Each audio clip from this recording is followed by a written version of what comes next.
Have you ever wondered why so many stories in the Bible have demonstrated how living by God's will is so important? Learning patience, we sometimes have to wait for God to develop the environment in order to fulfill his wishes. Our story begins with a young man named Joseph, who was but 17 years old. Joseph was tasked with tending to the flock alongside his brothers, sons of Bilhah and Zilpah, his father's wives.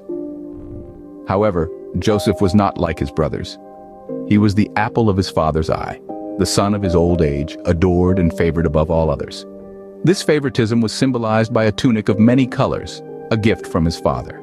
This favoritism, of course, was not without its consequences.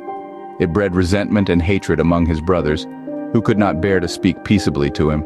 But the story takes an interesting turn when Joseph begins to dream. One day, Joseph shared a dream with his brothers. He envisioned them all in a field, binding sheaves.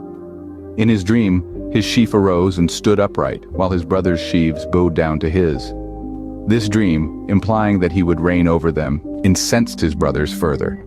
Undeterred, Joseph had another dream. This time, the sun, the moon, and 11 stars bowed down to him. He shared this dream with his family. His father rebuked him, asking if they, his family, would indeed bow down to him. His brothers seethed with envy, but his father pondered the matter. The story takes a dark turn when Joseph was sent by his father to check on his brothers and the flocks in Shechem. He ventured out of the valley of Hebron and found himself lost in a field. A man directed him to Dothan, where he found his brothers. However, they had seen him coming and conspired to kill him, to see what would become of his dreams. But Reuben, one of his brothers, had other plans. He suggested they throw Joseph into a pit in the wilderness, sparing his life, hoping to return him to their father. And so when Joseph arrived, his fate took a cruel twist.